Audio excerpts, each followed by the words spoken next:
दोस्तों नमस्कार, जय हिंद। स्वागत है आप सभी का एक और नए वीडियो में। गौरव भाई, आपका भी स्वागत है। जय हिंद दोस्तों। तो गौरव भाई, पाकिस्तान के पासपोर्ट पे क्या लिखा हुआ है इसराइल को लेके, आपको पता है ना? इसराइल पता है ना? मतलब इसराइल को छोड़ के बाकी कहीं भी जा सकते हैं। हाँ, कहीं भी जा सकते हैं। लेकिन अब वो लाइन हटा दिया जाएगा पाकिस्तानियों के पासपोर्ट से बहुत जल्द, बहुत जल्द। हम्म। और ये खुलासा किया है खुद डोनाल्ड ट्रंप ने, वहां पे खड़े होके। डोनाल्ड ट्रंप ने एक 20 पॉइंट्स, मतलब 20 पॉइंट्स पीस करके एक प्लान रखा है गाजा के लिए। उसपे सबसे पहले सहमति, सबसे पहले सपोर्ट दिया भाई साहब पाकिस्तान ने, पाकिस्तान के कटोरा शरीफ ने। और डोनाल्ड ट्रंप ने बोला कि भाई पाकिस्तान का आसिम मुन्नू यानी कि फटा पजामा, वो शुरू से ही अमेरिका के इस प्लान के साथ मौजूद था। उसने पहले से ही एग्री किया हुआ था कि आपका प्लान बहुत अच्छा है, लेकिन इस प्लान में भाई न तो फिलिस्तीन को अलग, मतलब एक रियासत बनाने का कोई वो कुछ भी नहीं लिखा हुआ है। दूसरा ये भी है कि हमास वालों को या तो हथियार डालना है या फिर देश छोड़ के भागना पड़ेगा उन लोगों को। मतलब कि एक तरीके से आप ये मान लो कि जो आज तक पाकिस्तानी रोते आए कि भाई फिलिस्तीन को अलग रियासत बनाओ या फिर हमास के लोगों को, मतलब ये जो मतलब हो रहा है, इसराइल कर रहा है वो गलत कर रहा है।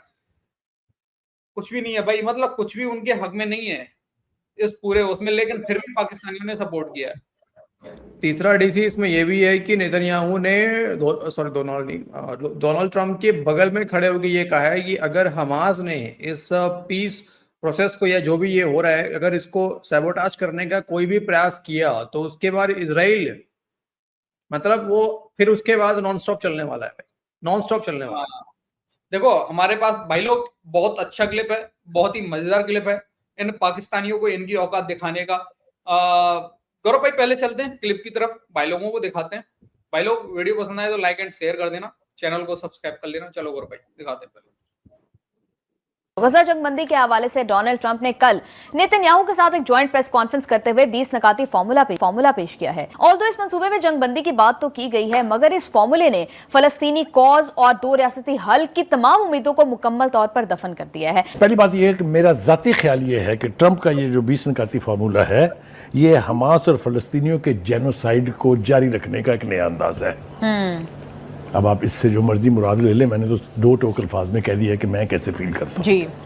और यहाँ बैठ के मैं सिर्फ अपनी राय दे सकता हूँ, और राय मेरी मबनी है एनालिसिस पर। आगे चलते हैं। पूरे फार्मूले में कहीं दो रियासती हल का जिक्र तक नहीं है जी। पहली बात तो यह कि ईरान जैसा मुल्क जो है उसने तो दो रियासती हल को भी फलस्तीनियों के खिलाफ एक साजिश करार दिया था। लेकिन चलिए, जैसे कैसे भी मुआहदे माजी में हुए, तो दो रियासती हल कहीं नहीं है। इस 20 पॉइंट में मुझे ढूंढ के बताएं कहाँ है। जी ठीक हो गया? बुखारी साहब, ये पहले 21 पॉइंट्स थे, फिर 20 अभी हो तो गए। एक पॉइंट जो गायब हुआ है उसको भी हम ढूंढेंगे, कोशिश करेंगे उसको भी ढूंढने की। लेकिन इस 20 पॉइंट में भी दो रियासती हल कहीं नहीं है। ठीक हो गया? लिहाजा मुझसे अगर आप पूछें तो मैं तो उसको उठा के रद्दी की टोकरी में फेंकने के लिए तैयार हूं। आप मुझे ये बताइए, क्या पाकिस्तान अपनी अफवाज भेजेगा वहां इस काम के लिए कि वहां से हमास का खात्मा किया जाए, वहां से वो जो रेजिस्टेंस के लिए जो फोर्सेस हैं उनका कलाकमा किया जाए? मुझे तो ये समझ में नहीं आती कि किसका हौसला होगा इतना कि वो अपनी अफवाज वहां भिजवा के उनके हाथों से फलस्तीनियों का कत्लेआम कराए। बुखारी साहब, इसहाक डार साहब तो ये कह रहे हैं कि पाकिस्तान बहुत जल्द अपनी फौजें भेजने का वहां फैसला करेगा। आप मुझे आने दें वहां तक ना। सागदार साहब भी कोई आसमान से थोड़ी उतरे, उनका भी हिसाब करते हैं, सभी का करेंगे। ठीक है जी, आ जाए जनाब आगे। ट्रंप साहब क्या फरमा रहे हैं कि ये जो इम्प्लीमेंटेशन है इस फार्मूले की, उसके लिए एक शख्स है जिसका नाम टोनी ब्लेयर है। जी। टोनी ब्लेयर के हवाले से मैंने कल भी कहा था, मैं आज भी कहता हूं, एक तो हमास और पैलेस्टीनियन उसका नाम सुनने के लिए तैयार नहीं। अब आ जाइए जनाब, मैं ये पूछना चाहता हूं। अच्छा, एक बात यहाँ रोकूं, ये सब तो इसने बोल दिया, एक बार भी आसिम मुनीर का नाम नहीं लिया इसने। भाई तुम तो कह रहे हो ये कैसे हो सकता है, इम्पॉसिबल है, ऐसा कैसे हो गया, इसहाक डार को आपने बोल दिया, लेकिन जो असली करता धरता है आसिम मुनीर, जैसे कि पहले जियाउल हक था ना, आई थिंक, जिसने फलस्तीन में 25,000 कितने फलस्तीनियों को मरवाया था। तो इस बार आसिम मुनीर है। एक बार भी इसने अपने अब्बू का नाम ले लिया कि आसिम मुनीर की ऐसे कैसे हिम्मत हो गई कि उसने कह दिया कि हाँ बिल्कुल सही है। सर, अब ये जो प्लान रखा है ना ट्रंप ने, इसको अप्लाई करने की जिम्मेदारी 7 देशों की है, 7 देशों की, जिसमें पाकिस्तान भी शामिल है। सबसे और पहले ये वही लोग है। अपनी अपनी आर्मी भेजेंगे, अपनी अपनी आर्मी भेजेंगे ये लोग। किसके लिए? वो जो प्लान है उसको अप्लाई करने के लिए। उसी के तो पैसे मिलेंगे यार, भाड़ी भाड़ी का तो पैसा मिलना है ना उसी का, तो वही तो सारा गेम चल रहा है। नहीं, और सुनो, अरे पैसा भी कौन देगा पता है? अरबी देश देंगे, वो नहीं, ना इजराइल देगा ना अमेरिका देगा। हाँ, वो पैसा अरब भी के अरब देश देश वाले देंगे। देंगे। सऊदी अरब भाई, तभी तो डिफेंस पैक्ट हुआ, यही तो डिफेंस पैक्ट हुआ है। बिल्कुल। कि ये मुसलमान लीडर्स, ये मुसलमान की जो उम्मा है, ये अरब स्प्रिंग कैसे भूल गए? क्या मुसलमानों का कला कमा करने के लिए लीबिया के कर्नल गद्दाफी के साथ क्या हुआ? जी। सूडान को कैसे तकसीम किया गया? यमन के साथ क्या हुआ? इजिप्ट के साथ क्या हुआ? अफगान और मुस्लिमीन की इलेक्टेड हुकूमत को 2 महीने से ज्यादा नहीं चलने दिया। ये क्या था सब कुछ? जी। हम कुछ सीखने के लिए तैयार नहीं है तारीख से। हम इसी तरह आंखें बंद करके अमेरिका को उसकी मनमानी करने देंगे? ये हैं वो सवाल जिसके जवाबात चाहिए। ठीक है जी, आगे बढ़ते हैं। क्या नेतन्याहू और हमास अमन चाहते हैं? ये सवाल भी पूछा जा रहा है। जी।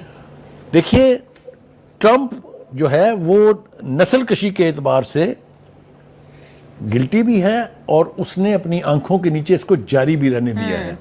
हमास तो आजादी मांगते हैं जी, फ्रीडम फाइटर्स हैं। वो उनकी अपनी सरजमीन है, अपनी सरजमीन का दिफा करने का राइट आप उनसे ले रहे हैं और नेतन्याहू को उनकी तकदीर का फैसला करने का इख्तियार दे रहे हैं। किधर है मुसलमानों की गैरत? किधर है आलमी ज़मीर? कहीं नजर आता है आपको? जी। तो इस तरह की सूरत हाल में आप सिर्फ उनकी अकलों का मातम कर सकते हैं। आपको क्या लगता है कि थ्रू आउट द टाइम हमारा फलस्तीन के ऊपर बहुत स्ट्रॉन्ग स्टांस था, आपको क्या लगता है कि पाकिस्तान ने अब अपनी पोजीशन फलस्तीन के हवाले से चेंज कर ली है? देखिए, मैं पहली बात तो यह है कि मैं चाहूंगा कि हमारे प्रोड्यूसर जो है रबी, वो जरा दिखाएं कायदे आजम मोहम्मद अली जिन्ना ने फरमाया क्या था इसराइल के बारे में। अगर मैं उसके अल्फाज दोहरा दूं तो वो ये कहते थे कि ये इसराइल फलस्तीन के यानी पीठ में खंजर है, खंजर घोंप दिया गया है और पाकिस्तान इसराइल को कभी तस्लीम नहीं करेगा। वो स्क्रीन के ऊपर चल रहा है, वो कायदे आजम बैठे हुए हैं और साथ उसके उनका कोट चल रहा है। ठीक है जी, आगे चलते हैं जनाब। झंडे लिए हुए हैं। हमास को कहते हैं कि जनाब आप यहां से निकल जाएं, हम आपको रास्ता फराहम करेंगे। कोई मुल्क उनको लेने के लिए तैयार नहीं है। इजिप्ट ने तो रफा कॉरिडोर तक नहीं खोला 2 साल की जंग के दौरान। उर्दन ने पहले यहां पर फलस्तीनियों को बुला के मरवाया था, तो कहां जाए वो? लेकिन वो साहब सबसे ज्यादा अफसोस, ये गलत बात है यार, ये डीसी बहुत गलत बात है। पाकिस्तानियों यार, तुम लोग को इतना प्रेम है फिलिस्तीन से यार, तुम लोग उनको क्यों नहीं लेते यार? ये फिलिस्तीनियों की बात नहीं कर रहा, फिलिस्तीनियों की वालों बात नहीं है, इसने हमास बोला है। हमास ले ले, हमास वाले कोई ले ले। अरे चलो फिलिस्तीनियों को छोड़ दो, हमास तो फ्रीडम फाइटर है यार, तुम्हें उनको जगह देनी चाहिए अपने देश के अंदर यार, अपने मुल्क के अंदर में। क्या बात करते हो यार, इतना भी तुम नहीं कर सकते उनके लिए? अरे यार, पूरे इस्लामी देशों के ठेकेदार तुम हो, मुस्लिम उम्मा के ठेकेदार तुम हो, एटमी मुल्क तुम हो। हाँ यार, हमास को एकदम जगह नहीं दे सकते हो अपने देश के अंदर यार। मतलब कितने बेगैरत लोग हो यार पाकिस्तानी तुम लोग। बस कहीं बैठ के गाना गाते हो फिलिस्तीन के नाम पे और तुम्हारा आसिम मुनीर वहां पैसे लूट रहा है फिलिस्तीन के नाम पे। बोलोगे यार, अफसोसनाक बात। अगली इससे ज्यादा अफसोसनाक बात सुन ले, फिर उसके बाद करते हैं इसके बाद। जी जरूर। जिस प्रेस कॉन्फ्रेंस जो ये हमने प्रेस कॉन्फ्रेंस दिखाई है, इसके बाद फिर एक जॉइंट प्रेस कॉन्फ्रेंस की है नेतन्याहू और ट्रंप ने। जरा उसमें सुनिए क्या फरमाते हैं नेतन्याहू। नेतन्याहू ने 2 टोक अल्फाज में कह दिया है कि ट्रंप से फलस्तीनी रियासत पर इत्तेफाक नहीं हुआ और ये बात मुआहिदे में भी कहीं नहीं लिखी कि कोई फलस्तीनी रियासत जो है उसका क्या अमल में लाया जाएगा। मुझे बताइए क्या हैसियत रहेगी इस समझौते की? That means Palestinian state is buried. और बेरी किसके साथ की है? 7 बड़े मुसलमान रहनुमाओं को अपने साथ मिला के। बिल्कुल, इतने बेगैरत हैं, यही तक था ना वीडियो। ये इतने बेगैरत हैं, एक बार भी ये नहीं बोला कि इसमें सबसे पहले हमने जो है इसको तस्लीम किया है, जिसमें कि फिलिस्तीन एक अलग स्टेट होगा, ऐसा कोई भी इसमें कोई भी डिस्कशन नहीं हुआ। इसके बावजूद भी सोचो ना गौरव भाई, ट्रंप का कल का आपने अगर बयान देखा हो, जो दोनों की प्रेस कॉन्फ्रेंस थी, नेतन्याहू और ट्रंप की दोनों की, उसमें ट्रंप ने भाई साहब सबसे पहले आसिम मुन्नू और शहबाज शरीफ का नाम लिया कि ये लोग मेरे शुरू से मेरे साथ में खड़े हुए हैं इस प्लान को लेकर। वही कहा, जिस तरीके से फील्ड मार्शल मेरे साथ खड़े रहे, जिस तरीके से उन्होंने मुझे बताया, मेरी सेवा की, वो मुझे बड़ा अच्छा लगा। अब बताओ कौन सी सेवा की है नहीं पता भाई साहब। तो सोचो इतना मतलब अभी भी यार ये पाकिस्तानी मीडिया वाले मुस्लिम उम्मा को गालियां दे रहे हैं। अबे यार तुम अपने, वही बात है, गुलामी के निशान है डीसी ये सब, और क्या। नहीं, कायदे आजम ये बोल गए, अबे सालो तुम्हारा असली कायदे आजम तो अब ये बना हुआ है मुनीर। सही बात है, वो तो गया, असली कायदे आजम तो यही बैठा हुआ है वो तो बेचारा कहीं पे ऐसे ऐसे हवा में उड़ उड़ के रो रहा होगा, ये क्या हो गया, क्या बना दिया मैंने। नहीं नहीं, वो जिन्ना और जिन्नाडू वो तो अलग बात हो गया, डीसी अब तो छोड़ो, लेकिन असली कायदे आजम जो है ये यही है। हाँ। खैर, जब तक तो पाकिस्तानी फौज का इनके पीछे लगा हुआ है भाई, किसी की हिम्मत नहीं है। ये अभी भी सऊदी को गालियां देंगे, ये अभी भी यूएई को गालियां देंगे, अपने आसिम मुनीर का नाम कभी नहीं लेंगे।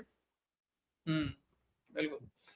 भाई लोग, आपको कुछ बोलना हो अपनी राय कमेंट सेक्शन में जरूर देना। वीडियो पसंद आई तो लाइक शेयर कर देना। फिर मिलते हैं नेक्स्ट वीडियो में। जय हिंद, गौरव भाई, जय हिंद सभी भाई को। जय हिंद दोस्तों।